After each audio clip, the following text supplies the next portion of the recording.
Okay, so now I want you to think about how you might treat different people based on their age, or at different ages. They present with the same issue, the same things happen to them. They're either 17-year-olds, 57-year-olds, or 87-year-olds. So you don't need to look at the slide to know that, but maybe you'll get a chance. I have no idea what's happening, but we have two experts here. And let's say knee pain. This is the one I love to share. And I do have knee pain in my left side if I sit for too long. I happened to be a faculty member in a physician assistant program in Illinois for a while. Weird thing for a sociologist, but there I was. And the chair of our department liked to share what her mother said. Her mother went to the doctor and said, "My knee hurts." And the doctor said, "Well, you're just getting old." And she said, what do you think she said? You know, "My right knee is just as old as my left knee." You know? So don't just put it off as, "Oh, you're just getting old." Something happened that could potentially be addressed through some sort of therapy or maybe surgery. Someone keeps losing their keys. So if they're 17, you might just say, "Stop, you know, don't be silly." 57, like, okay, try to work on that a little more. 87, oh my gosh, she's got dementia. She lost her keys. So the first response might be different based on the age of the person. Yeah, I don't know what to do. Let's say you tripped over the front step.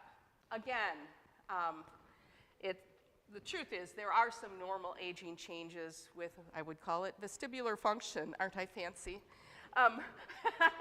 But in a sense of balance. So it could potentially be something to be concerned about with an 87-year-old, but you're going to think about it differently. It's not necessarily ageism when you might trip over the front step. You got in a car accident. Again, you might tend to think the 87-year-old is a bad driver, where in fact probably the 17-year-old is a worse driver. Ask a question during a medical visit. And I'm going to, wow, I get 3 people. I'm going to address this again later because my dissertation was actually on talking around the elderly.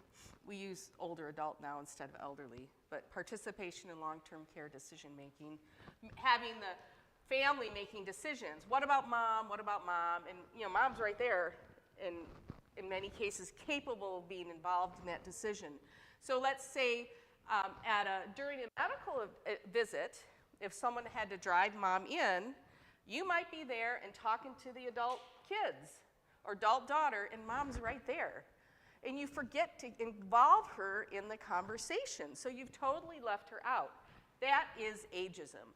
You have this overall stereotype that mom isn't capable of making decisions about her own care or sharing responses. And it happens all the time. And sometimes it's maybe the healthcare provider is just trying to not be rude and tell the adult child to stop talking. Adult children want to do that, but it takes an effort to say, hey, I want to hear from the actual patient. I don't want to just be talking to you. And that's an effort you have to make. Again, here's a driving one. A driver pulls out in front of you. You kind of see how old they are. What do you automatically think, depending on their age, 17, 57, 87? Are you being ageist in what your views are? And here's one. What if they tell you they're engaged? What if your 87-year-old grandma or great-grandma says, I'm engaged? Yeah, good for you. Yeah, let's hope that's the response. But it's like, what are you doing? You're not supposed to be doing that. Get a prenup. Yeah, get a prenup. Get a prenuptial agreement because we want the house. Yeah. Okay, so I really like this slide too, but it's just some people holding hands, and it says, please don't ignore older adults in conversations, especially about their health. And you will have to make an effort. Because, again, that middle generation, if they're there, they're going to want to start blah, blah, blah, blah, blah, blah. Talk, talk, talk. This happens a lot with people with dementia, too. It's one of my pet peeves. People have maybe mild cognitive impairment, some sort of impairment, and the family's just talking, and they don't let the person answer anything. It's ageism. It's not right. If you were in that situation, if you were the 87-year-old, you wouldn't want people talking around you or talking for you. You want to be able to have some, what's the word, agency in that process. I mentioned I wrote my dissertation on that, and it was a sense of control. I did realize in that certain cultures are more okay with an adult child, especially an adult son, making decisions. But that's not the norm in our, in the United States. So in general, we want to have some autonomy in making decisions. Okay, I know it's in a funny presentation mode.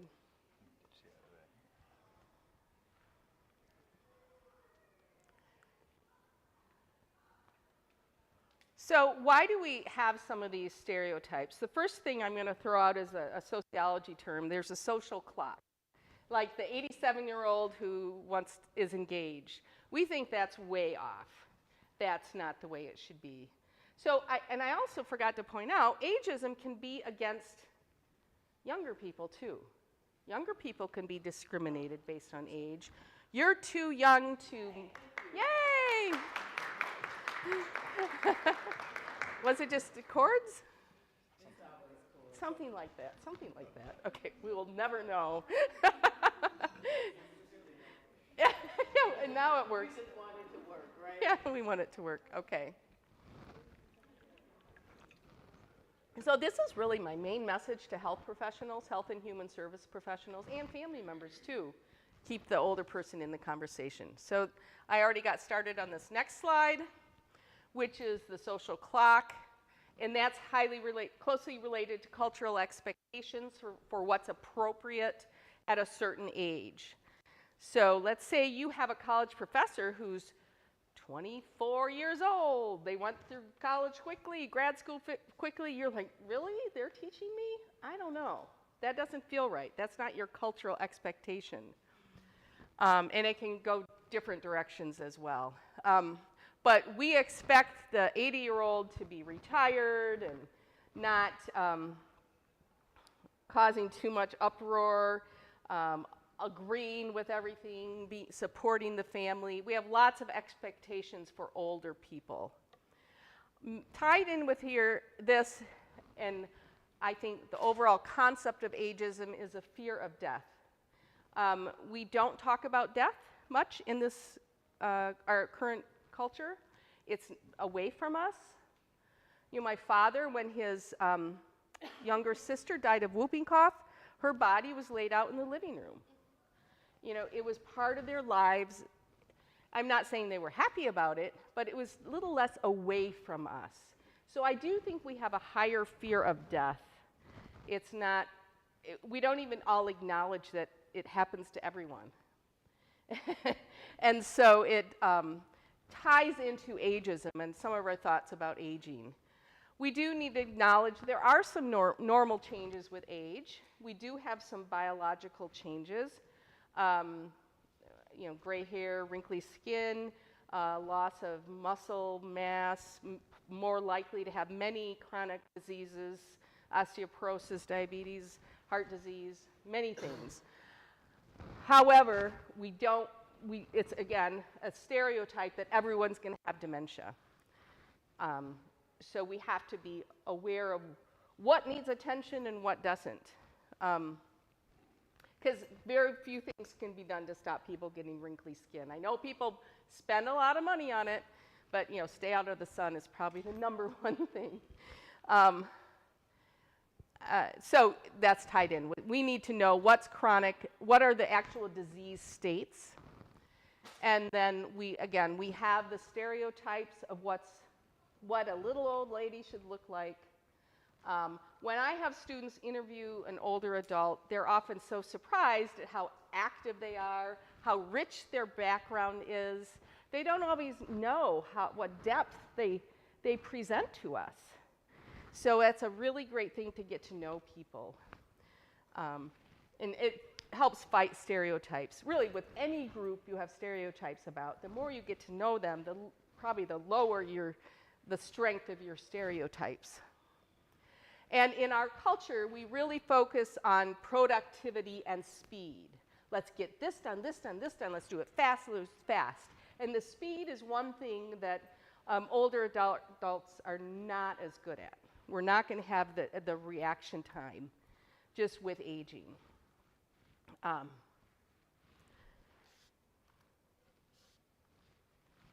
Okay, so what are some impacts of ageism? I mentioned job discrimination in hiring and in firing, undertreatment. You know, if you say you're just getting old, then you're not going to identify what was the cause of that issue and can we treat it. It's amazing what can be done. My 93-year-old stepmother fell and broke her arm somewhere in here, pretty major break, but she's healing. You know, people can still heal when they're over 90, and people can still be very active. I mentioned it again, we might not be included in decisions about what happens. There overall might be a lack of respect, or even just ignoring someone, being looked over.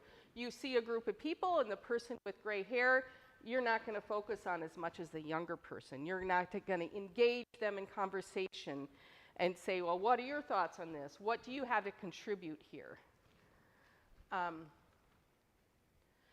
then also negative impact is what if that person internalizes ageism and starts believing those stereotypes? It's a thing called stereotype threat, which is a kind of a fun concept to get to understand. But you like, okay, I'm less of a person now.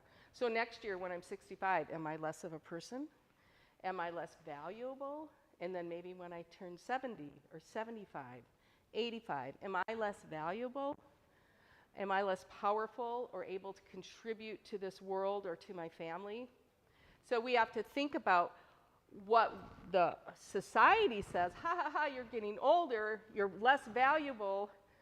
What does that do to that individual that's internalizing that line of thought? Okay, here's a little bit more about death. I kind of mentioned it already. It is kept distant from most of us. We do have it. We might not say, I'm scared of death, but we don't really want to talk about it too much. Not very often. But research has shown that the older you get, the less scared you are of death. You understand it's part of life. We might be concerned about how we die, but we know. I mean, just in the last 2 months, friends and cousins and people are dying. And anyway, we get more used to it.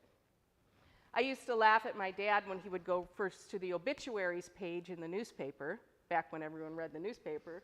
Now that's what I do on Sunday. I make sure I go to the obituaries page to make sure I didn't miss somebody that may have died. I'm not going to spend a lot of time on this. I mentioned it a little bit, but there are indeed cultural variations on ageism, and there are other cultures where the older person is much more valued, and certainly subcultures within the U.S. as well. So it's a social construct, ageism, that seems to be still strong in the U.S., though it's a little less than when I first started in gerontology in the early 1980s. I think it's not as bad as it used to be. And I have one theory I'll show in a future slide. So what can an individual do to combat ageism? What are some solutions to combat late life ageism, which is my focus here? We just need to show more positive images of late life. hey, we are powerful, we care about the world, we can be engaged. You need to be part of combating negative stereotypes. If you're working in a healthcare setting and you hear negative terms for an older person, it used to be pretty common in hospitals. I don't know how often they're still used, but I suspect they still are. There's a negative word for older people. Say, no, don't say that. It's not this word, it's, Mrs. Smith. You can be part of correcting that thinking. And certainly stop and think, because this person is very frail and maybe has some memory issues, am I treating her differently than I might treat someone else? And you need to check yourself about how you're interacting with that patient who is older. And again, I've mentioned this already. If you were 87, how would you want to be treated? And you need to think about that. And stay in conversation. Keep them part of the conversation with decision making. And do your best to try to have equitable treatment based on age. Or not based on age, just equitable treatment. Okay. Haha, I'm having a senior moment. A lot of people joke about that. And, I don't. I try not to. I know there are a few memory issues, but it's kind of an ongoing joke. So I have I forgot this. Oh, you must be losing your mind or people start worrying you have Alzheimer's disease or dementia, which is the umbrella term. So here, if you can do this, we should stop joking about memory. Can you get this Slido? It's kind of small. It's an agree scale. Strongly agree, somewhat agree, never agree, somewhat disagree, strongly disagree. We should stop joking about memory. Of course, I've already told you what I hope you're going to say. Yay! You guys are so good. I've had 7 responses. Somewhat agree. See? Some people it's okay to make some jokes about memory. That's okay. We have had 16 responses. 19. Okay. So most of you think maybe we should stop joking about memory, because if it's really happening, it is a concern. It's a serious concern. Thank you for your participation. We have more coming up. Yes, yes. Okay. Okay, I gotta hit the arrow, I guess. Where is my? Okay. So here are what are some collective solutions as a group we can do. We were talking about individual solutions before. So we can have campaigns to challenge stereotypes based on age. And I know the AARP, which used to be called the American Association of Retired Persons, now they're just AARP. They've had campaigns about positive aging. You'll find campaigns. When I started in gerontology in the 80s, we're not seeing that. We were seeing a lot of movies with stereotypical older people.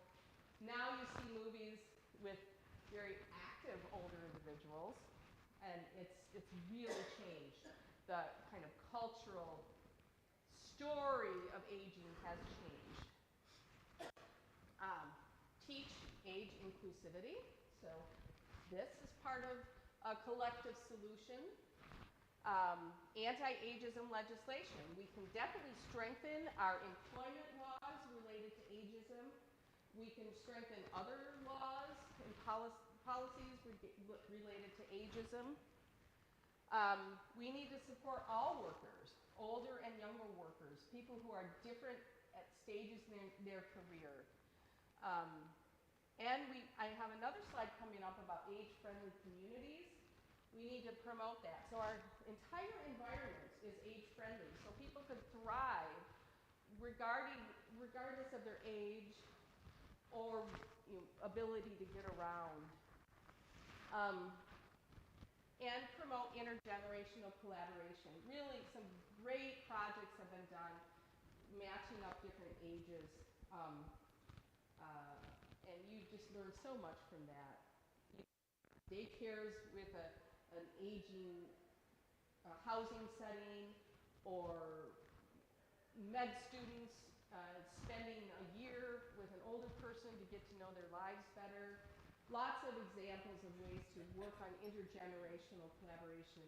I love my neighborhood because we have all sorts of ages in my neighborhood. And you don't see that all the time. It would be boring to just live with a bunch of people over, you know, in one certain age group, so you don't have the depth of experience. Okay. Part of the reason we have more positive views on aging is baby boomers. So baby boomers were born between 1946 and 1964. 1946 and 1964. So I was born in 1960, so I'm on the young end of the baby boomers. But not only did we were very either involved or aware of movements for the rights of all people, but there's a ton of us. So, you know, those post-World War II couples had a lot of babies, and then the baby boomers didn't have a lot of babies, so we're like super influential. If you look at pyramids, population pyramids, we're this big chunk of people. That's why you will definitely get a job. We need you. We need health professionals. But more importantly, who's been in charge of the movie industry, the media industry for the last 20 years? Baby boomers. And we're not going to say, oh my gosh, we're little old people who can't get anything done. We're going to be active and engaged, and so we're going to see much more positive images of aging because of the impact of the baby boomers. Okay. Now I'm going to pull it up out of the country for a little while.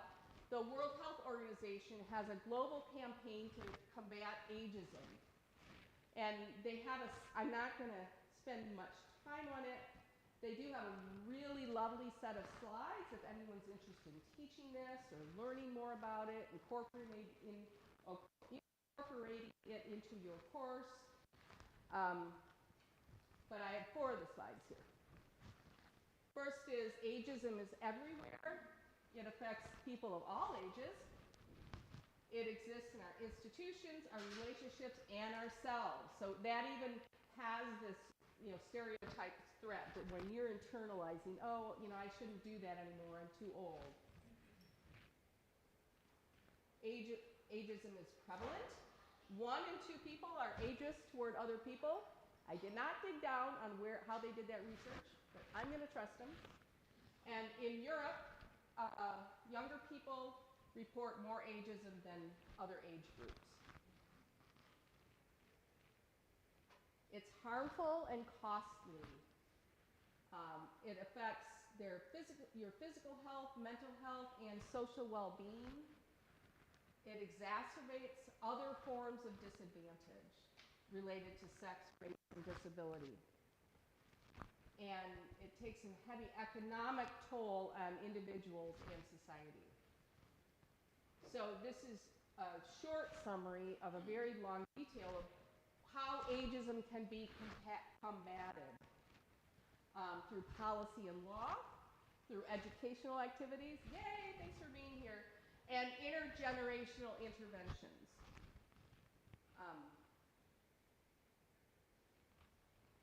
And I have 2 slides here on what an age-friendly community is. There's also a movement for age-friendly universities. So age-friendly environments are free from physical and social barriers, okay, and supported by policies, systems, service, products, and technology that promote the health of individuals and enable people. And age-friendly practices meet your needs and help you learn, grow, and make decisions, and be mobile, and build and maintain relationships, and continue to contribute to your community. And then, so if we have age-friendly practices, we understand the capacities and resources of all people, and especially older people. We have more flexibility. We reduce inequities. We protect those who are vulnerable. And the final one is promote older people's inclusion in and contribute to all areas of community life. Okay, here's one just to think about. Who is more valuable in this photo? Looks like a family. Maybe these are two daughters. One of them's married to this guy. They have this child. This is the oldest generation. Who's more valuable there? Is there a difference in value? And that's, if you were presented with this group, what are your thoughts?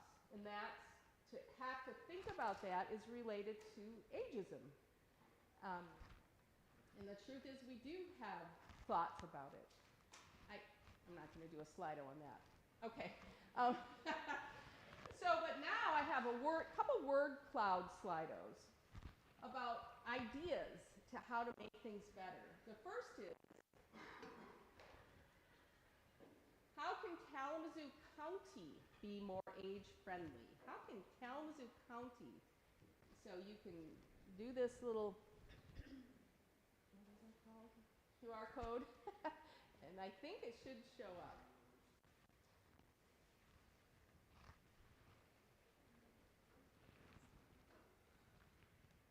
This is a brainstorming.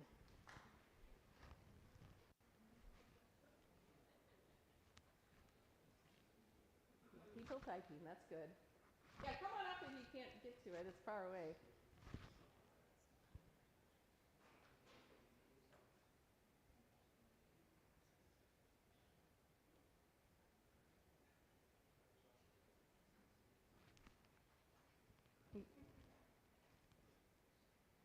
If you end up practicing in Kalamazoo County, you need to have your patients get to you, you need to have them supported,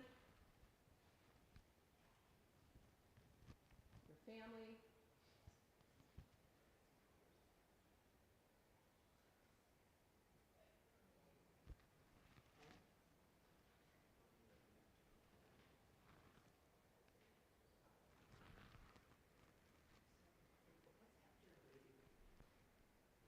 The older one?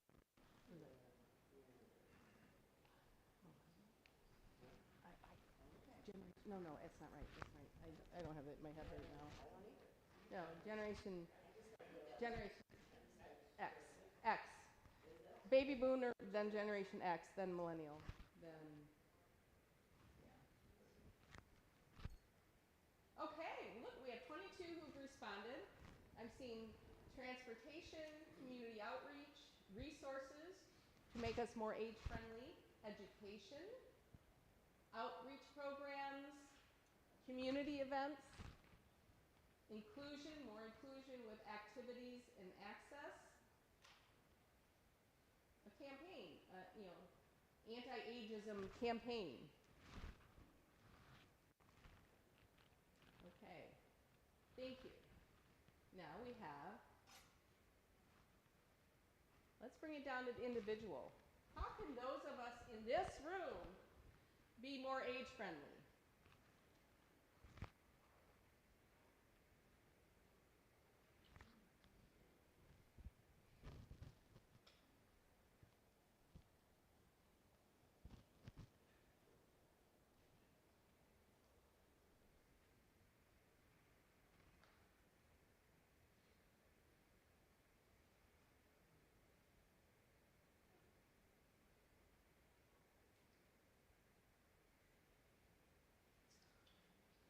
Who's bad? It's a PT student thing.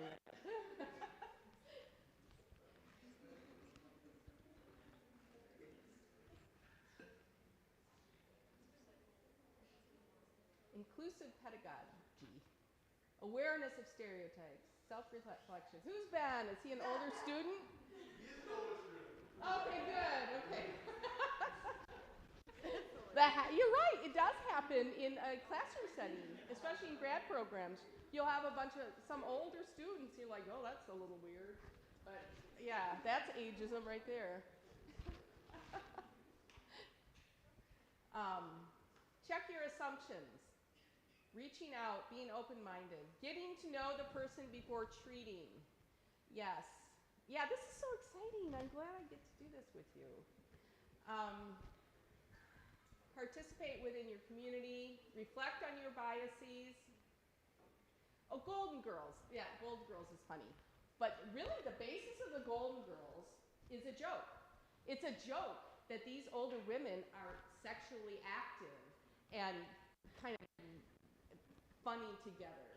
That's really the basis of the whole show. Now, it might not work quite the same way. But, I mean, it's a fun show. I'm not anti-show, anti-Golden Girls. It was really fun. The other basis was women living in poverty. They had to live together. Oh, my gosh. Thank you. Live by themselves. I did not think about that. They had to live together. Yeah. My girlfriends and I have a group from junior high. We're like, that would be kind of fun just to live together, once all the, so, okay. And how can healthcare, now we're at healthcare, and you guys got to some of that in the last one, but how can healthcare be more age-friendly? Not necessarily just you, but let's say your healthcare setting, your clinic, your hospital, your home services. Maybe even we go up to Medicare, Medicaid, things like that, but treat the person, yay!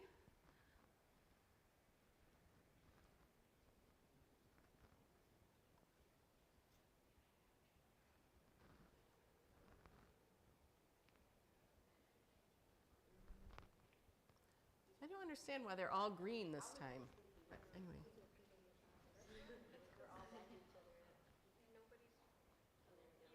Oh, okay. We need one that came. What does direct access mean? Related to physical therapy. It's like not needing a prescription. Oh, okay. Yeah. So, yeah, like my knee kind of hurts, and my doctor said, I'll write an order if you want me to. And so far, I haven't done it yet. Okay. Oh, still Ben. They just must love you. Stop assuming in healthcare. Transportation to appointments, yes. Treat holistically, treat the person, equality of treatment, be aware of the bias. You do need to stop and think. We all have biases. Unfortunately, that's kind of the nature of who we are. And we do always have to check ourselves. Listen to the patient, encourage exercise, yes. Give more equitable care. So I appreciate you thinking about this. Now I haven't, any questions right now or comments before I go speeding along? I am actually almost done. But there's something that happened in 1987. It was a commercial. And from it came this common joke called, I've fallen and I can't get up. Has anyone heard that? I've fallen and I can't get up. Okay, as a gerontologist, I have yet to understand why it's funny. So I'm going to play the original one, and let's hope the sound works. Do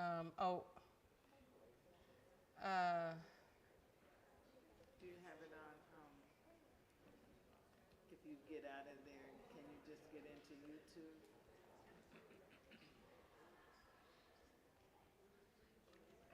Control, click. Okay, now I have to, stop. And now I always have to do this in class. I have to duplicate it. And then dismiss, and then I'm like, Okay, this is the source. When I became deathly ill, I was able to summon an ambulance, my next door neighbor, my family, and my doctor without picking up a telephone. I used this remote control to contact LifeCall, my 24-hour emergency medical response service. Watch. Just press this button and speak into the air and... I'm having chest pain. I'm calling paramedics and your family, Mr. Miller. I've fallen, and I can't get up. We're sending help immediately, Mrs. Fletcher. See? Protect yourself with LifeCall, and you're never alone. To get by mail about this affordable medical emergency response system. Call toll-free now. Life Call can save your life, so call to get free details by mail right away. For free information about Life Call, call 1-800-872-9100. That's 1-800. Okay, so help me. When I became Okay, deaf stop. I was able to summon an ambulance, my next-door neighbor. Okay, so why? We didn't have the term viral back then, but it basically became that.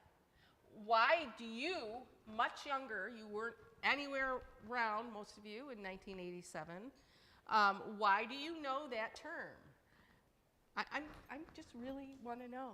I happen to think it's somewhat ageist, but maybe it's something else. Yes? I think the reason that people find it funny who are younger, it's like it's the blatant overacting. Yeah. Nobody's thinking about anyone in that situation is like super sad and super horrifying. Right. But the way they're like, I'm calling emergency services. Yeah. No one's gonna Yeah. say that in real life. Yeah. And it's just that one phrase. Hyperbole. The overacting. I've fallen and I can't get up. Okay, maybe that's it. They also still use it. They, They make remakes of the commercial. they keep you doing it. They keep making it because it's it's what?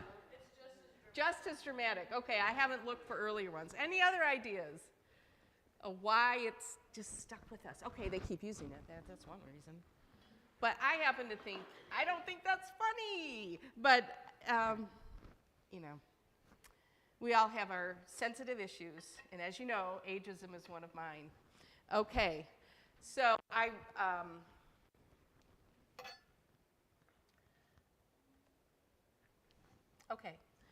appreciate your attention and your involvement in this. Do you have any other ideas or questions of how we can work on this topic? But I really charge you who are working in the healthcare profession to speak up, because you'll be with a group setting and you'll have people like my daughter's an occupational therapist. She's working in a skilled nursing facility right now. She's doing travel OT, having fun. She's in California. But, you're talking around the person right there. Mary Smith is laying in bed and perfectly capable of understanding. The staff are making the bed, talking about their Christmas party or their boyfriends and ignoring the person right there. And then these other assumptions that are made about older patients. So I really hope you speak up, really with any sort of discrimination that is not treating all people equitably. Wow, why did I pick that word? But I trust that we'll go forward and do that.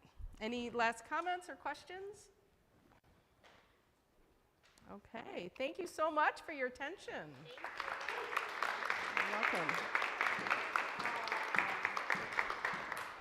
You all are fabulous. I appreciate you so much. I appreciate your attentiveness. I appreciate your presence. And I appreciate the fact that, and I'm hoping, this is my hope for you. When we put these on, it's our hope that you like good trouble. That you will stand up and be willing to be that face, that voice, that person who advocates for somebody who can't advocate for themselves, because you said, I want to help people. And that means you want to help everybody, no matter their color, their age, who they love, because that's what you said. So, you have an evaluation. I'm hoping to hear from every single one of you. Take a few minutes, since we have until noon, write anything that we can bring next time, answer a couple of questions, and just leave them over there by the water. I'd appreciate that. Okay, have a great holiday, you all. You all have